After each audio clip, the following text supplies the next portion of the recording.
I want to take a few moments at the top to talk about something that, with all the big issues going on, hasn't received much attention, but I think is worth talking about briefly. As some of you know, we have a humanitarian crisis that's taking place in Sri Lanka, and I've been increasingly saddened by the desperate news in recent days. Tens of thousands of innocent civilians are trapped between the warring government forces and the Tamil Tigers in Sri Lanka with no means of escape, little access to food, water, shelter, and medicine.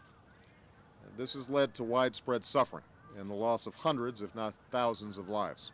Without urgent action, this humanitarian crisis could turn into a catastrophe.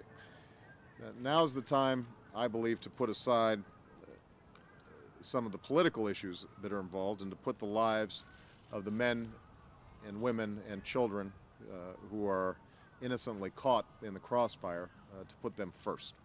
So I urge the Tamil Tigers to lay down their arms and let civilians go. Their forced recruitment of civilians and their use of civilians as human shields is deplorable. These tactics will only serve to alienate all those who carry them out. I'm also calling on the Sri Lankan government to take several steps to alleviate this humanitarian crisis.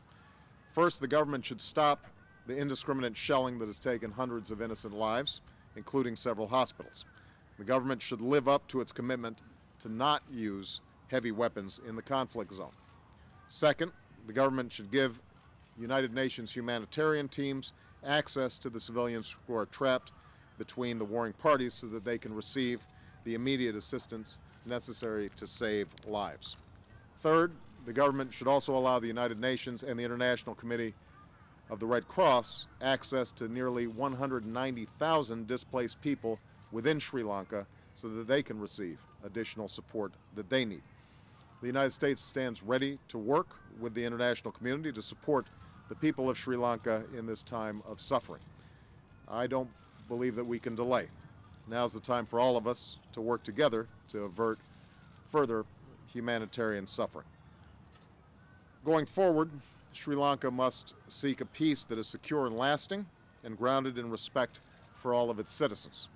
More civilian casualties and inadequate care for those caught in resettlement camps will only make it more difficult to achieve the peace that the people of Sri Lanka deserve.